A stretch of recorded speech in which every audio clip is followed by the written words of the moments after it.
Mahesh sir, आप अपने debut को किस तरीके से देखते हैं एक्सपीरियंस, और पीछे मुड़ के देखते हैं तो क्या यादें हैं आपके पहले मैच की, और एक्साइटमेंट और प्रेशर कितना था?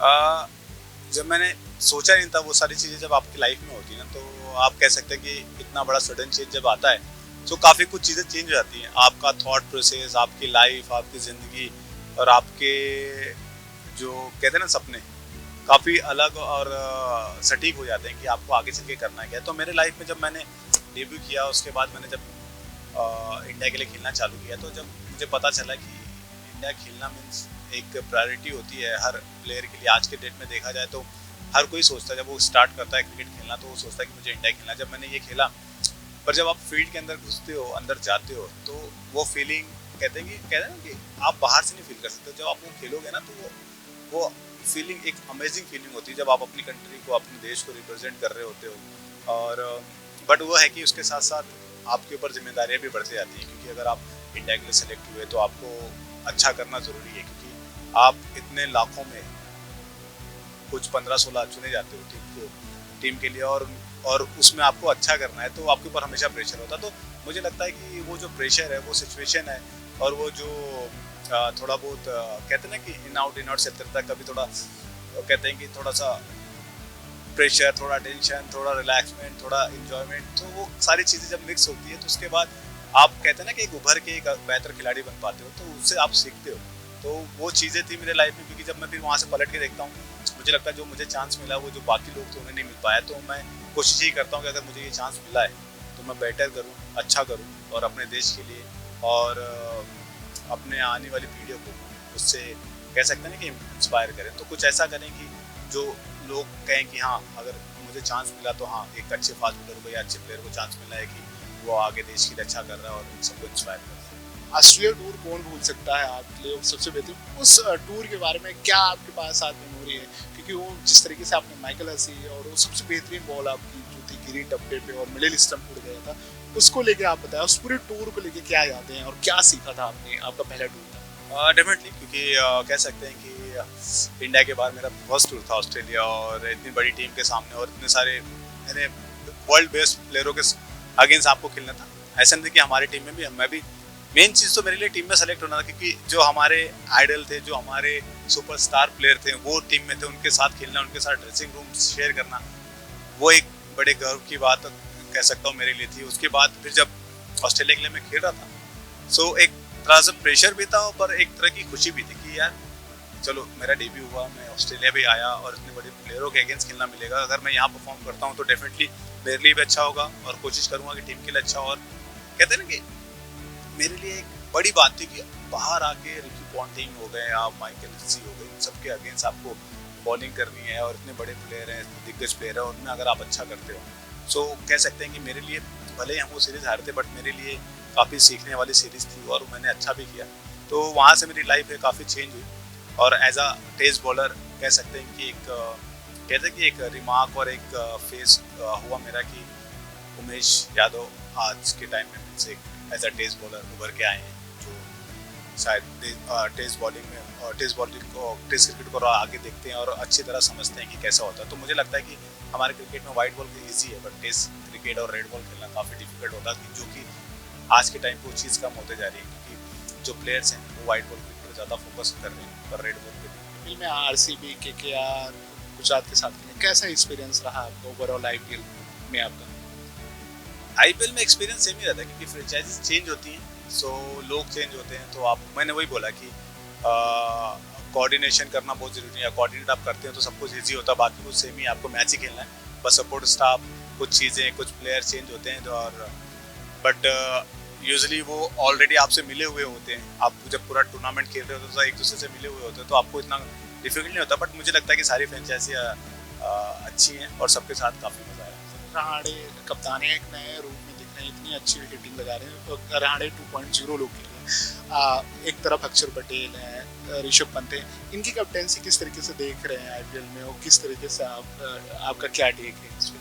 रहाणे की बात की जाए तो रहाणे पहले से ही कैप्टनसी कर चुके हैं, वो राजस्थान में भी कैप्टनसी कर चुके हैं, और उनके लिए कोई नई बात नहीं है। मुझे लगता है कि अक्षर पटेल, श्रेयस अय्यर, आप ऋषभ पंत की बात करें तो मुझे लगता है कि जो हमारे यंगस्टर को हम लोग कैप्टनसी दे रहे हैं, तो मुझे लग रहा है कि इंडिया अपना फ्यूचर देख रहा है, क्योंकि आगे चल के हमें नए नए कप्तानों की जरूरत पड़ेगी। तो जो भी कप्तान जो इंडियन टीम को चाहिए, जो सबसे बेटर करेगा और जो निकल के आएगा, मुझे लग रहा है कि उसे आगे चल के चांस या अपॉर्चुनिटी मिलेगी इंडियन टीम की कैप्टनसी करने की, वो भले ही शॉर्टर हो या लॉन्ग ऑफ फॉर्मेट हो। सो मुझे लगता है कि ये अच्छी बात है कि हमारे जो यंग बैट्समैन है या बॉलर हैं या जो भी प्लेयर हैं वो उनको आईपीएल की कैप्टनसी मिली है। तो मुझे लगता है कि आगे चल के इंडिया के लिए इजी होगा अपना कैप्टन डिसाइड करना। आखिरी 2 सवाल मेरे हैं। एक सवाल है कि फास्ट बॉलर को लेके बहुत वर्क कहें, ओवरलोड, और साथ में इंजरी बहुत प्रॉब्लम होती है। जैसे हमने ऑस्ट्रेलिया टूर पे बुमराह देखे ओवरलोड था, तो हम चैंपियंस ट्रॉफी में उनको मिस करे।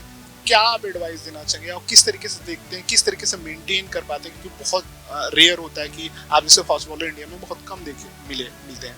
तो जैसे कि हम अभी बात कर रहे थे, क्योंकि टेस्ट क्रिकेट, टेस्ट बॉलर बनने के लिए टेस्ट खेलने ज़रूरी है। तो मुझे लग रहा है कि अभी वो चीज़ें हो रही हैं, क्योंकि आपको अगर टेस्ट बॉलर ढूंढने हैं तो टेस्ट क्रिकेट पे उतना फोकस करना ज़रूरी है, क्योंकि एज अ फास्ट बॉलर आपको वो कहते हैं ना कि वो रिस्पॉन्सिबिलिटी खुद लेनी पड़ेगी। अगर आपको टेस्ट खेलना है तो आपको टेस्ट मैचेस उतने खेलने पड़ेंगे। सो जितने आप डोमेस्टिक या रेड बॉल क्रिकेट खेलोगे तो उतना आपको सीखने मिलेगा और उतने आप बेहतर होते जाओगे। तो मुझे लगता है कि उससे इंडिया का काम भी इजी हो जाएगा। आप जितना खेलोगे सो आप एक तरह से अपनी नई पहचान बनाओगे। और बात रही दूसरा लोड की, देखो बॉल अगर आप बॉलर हो तो ये लोड और सब चीज़ें आती रहेगी, क्योंकि अगर टीम के बेहतरीन बॉलर हो तो आपको ऑब्वियसली ज़्यादा ओवर डालने पड़ेंगे। तो हाँ, तो उस टाइम पे आपको इंजरीज और वो निगल्स होने के चांसेस हैं। तो बट मुझे लगता है कि test cricket all about this, कि आप उस चीज़ से कैसे निकल के आते हो, आपका माइंडसेट कैसा है, आप मेंटली फिजिकली कितने स्ट्रांग हो, वो सब चीज़ें मायने रखती हैं। क्योंकि इंजरीज, मुझे लगता है आप कोई भी स्पोर्ट चूज करो, जिस पार्ट एंड पार्सल है वो होगी।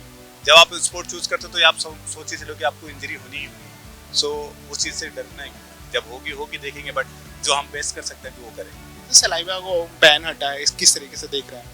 मुझे लगता है कि जो सलाइवा बैन लगा था वो किसी रीज़न से लगा था। मुझे लगता है कि वो रीज़न खत्म हो गया है और मुझे लगता है कि सलाइवा आने से जो हमारे फास्ट बॉलर को फिर से हेल्प मिलेगा और जो हम लोग स्विंग मिस कर रहे थे शायद वो फिर से आएगा और फास्ट बॉलर मुझे लगता है कि ये काफी इम्पोर्टेंट है, क्योंकि जो आप सीखे हैं आपकी जर्नी से और आपके लाइफ से, सो मुझे लगता है कि वो आगे बढ़ाते रहना काफी इम्पोर्टेंट है।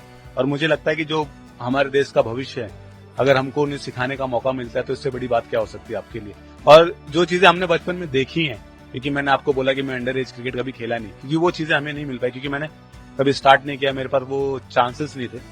बट अगर ये बच्चों के पास हैं तो क्यों नहीं, अगर आप कुछ अच्छा है, अगर वो आपसे कुछ अच्छा सीख सकते हैं जो उनके काम में आएगा फ्यूचर में, तो मुझे लगता है कि मेरे लिए भी गर्व की बात है और मुझे लगता है कि उनके लिए भी अच्छा हुआ कि वो ये सब चीजें इस उम्र में जाने और सोचें और समझें और आगे बढ़े।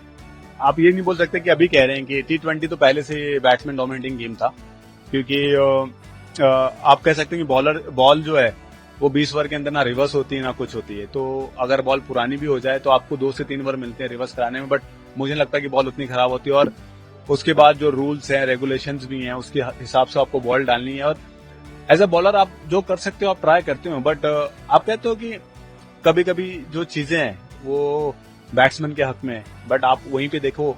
बट मुझे लगता है कि 286 रन बने या 280 बने, तो मुझे लगता है कि उसमें भी काफी कुछ ऐसा होगा कि जो आपका टीम का प्लान होगा वो आप अपने उससे हटके डालें, या जो बॉलिंग जितनी अच्छी होनी चाहिए तो उतनी अच्छी नहीं हुई। क्योंकि अभी जितने भी मैच लो, हर मैच में 286 नहीं बन रहा है, एक आधा मैच में 2 मैच में बनेंगे 200, क्योंकि विकेट भी वैसा है, विकेट भी पाटे हैं। और जितना बॉल मूव करना चाहिए, वाइड बॉल सबको पता है कि वाइड बॉल इतना मूव नहीं करता है। और T20 में यह होता है कि अगर आपका एग्जीक्यूशन या आपकी जगह सही नहीं है तो आप रन आपके जाएंगे ही जाएंगे। सो मुझे लगता है कि जो बॉलर अपने एग्जीक्यूशन और लाइन एंड लेंथ पे ज्यादा फोकस और अच्छा डाल रहा है तो ऑब्वियसली उनको रिवॉर्ड भी मिलता है। तो T20 मुझे लगता है यार हमेशा ही बैट्समैन डोमिनेटिंग गेम रहेगा, क्योंकि 20 ओवर रहते हैं बैट्समैन के पास और उनको ज्यादा रन बनाने हैं, क्योंकि उनको ही पता है कि अगर हम इतने रन नहीं बनाएंगे तो जो उनकी टीम है या उनके बॉलर है उनको वो भी सेफ नहीं रहेंगे। सो इसलिए यहाँ पे मुझे लगता है कि आईपीएल में टीमें सोच रही हैं कि जितने ज्यादा रन बनाएंगे उतने ज्यादा क्वेश्चन हमारे बॉलर्स को होगा और उतने ज्यादा चांसेस हमारे जीतने के बनते हैं। सलाइवा मुझे लगता है कि वाइट बॉल क्रिकेट में तो माइट भी थोड़ा बहुत जरूर डिफरेंट करेगा, बट मुझे लगता है कि जिस हिसाब से अभी हमारी कंडीशन है, क्योंकि ऑलरेडी ही गेम में जो नाइट मैचेस होते हैं तो ड्यू आ जाता है, सो ड्यू की वजह से बॉल गीला हो जाता है ऑलरेडी। तो उस टाइम पे आप सलाइवा यूज करे ना करे कोई फर्क नहीं पड़ता इतना। बट हाँ, मुझे लगता है जब बॉल नया होता है, बॉल को शाइन करने के लिए मुझे लगता है सलाइवा काफी इंपॉर्टेंट चीज है, क्योंकि आप अगर पसीने से बॉल को शाइन करते हो तो वो पसीना सॉल्ट के साथ आता है, तो वो जितना काम सलाइवा करता है उतना मुझे लगता है कि आपका स्वेट करता नहीं है या पसीना करता नहीं। तो मुझे लगता है कि काफी अच्छी चीज है सलाइवा फिर से वापस आया है, क्योंकि एज अ फास्ट बॉलर मुझे भी लगता है, क्योंकि जब मैं खेल रहा था बिना सलाइवा को कभी कभी होता था कि यार यूज नहीं कर सकते, और बॉल स्विंग होता था या हम लोग कोशिश करते थे बॉल बनाने की, वैसा बॉल बनता नहीं था। सो मुझे लगता है कि काफी अच्छी बात है वापस आया है, तो मुझे लग रहा है कि काफी फास्ट बॉलर की हेल्प होगी इससे। यूजुअली देखिए, जब आपके पास इस किस्म का टैलेंट होता है ना, तो मुझे लगता है कि उसको शोकेस करना बहुत इंपॉर्टेंट है। तो एज अ बुमराह को हमने जब देखा, जब वो आया था अंदर और जिस हिसाब से उन्होंने ग्रो किया है, सो वो हमेशा बेटर करने की कोशिश करते थे, जिसकी वजह से वो आज इस पोजीशन में है कि आज वो टीम इंडिया के एज जैसे बैट्समैन होते हैं वो ऐसे एज अ फास्ट बॉलर है, क्योंकि जब वो गेम में होते हैं और सिचुएशन कुछ भी होती है तो हमें पता होता है कि अगर बुमराह बॉलिंग पे आए तो ये कुछ ना कुछ कारनामा करेंगे जरूर। सो मुझे लगता है कि उसके पीछे उनकी मेहनत है और उनकी थिंकिंग है और उनका जो प्रैक्टिस करते हैं वो उसका तरीका है, क्योंकि वो जो चीज उनको करनी है वो वही करते हैं और उस पर फोकस करते हैं। और मुझे लगता है कि जब वो आईपीएल ने स्टार्ट किया था और उन्होंने मलिंगा के साथ काफी वक्त गुजारा, तो उसके बाद जो उनका यॉर्कर और हम कहते हैं कि काफी सटीक है, एक्यूरेट है, तो उन्होंने वहां से भी सीखा। तो मुझे लगता है कि वो एक ऐसे फास्ट बॉलर रहे हैं जो काफी जल्दी बहुत कुछ सीखे और अपने एग्जीक्यूशन और लाइन और लेंथ पे काफी काम किया, और वो आज इंडिया के लाइक कह सकते हैं कि इस जनरेशन के मोस्ट वैल्यूबल और लाइक बेस्ट फास्ट बॉलर है। वो देखिए, अब वो तो डिपेंड करता है, टीम का डिसीजन है, वो माई भाई का डिसीजन है कि वो क्या सोच के इतना नीचे आ रहे हैं। तो वो टीम और जो आप कहते हैं कि सपोर्ट स्टाफ वो डिसाइड करेगा। हम यहाँ बैठ के बात कर रहे हैं, आप कर रहे हैं, क्यों हो रहा है ये हमें कुछ पता नहीं है, क्योंकि वो जरूरी है कि वो क्या करते हैं। से बात करने के लिए thank you sir. Thank you.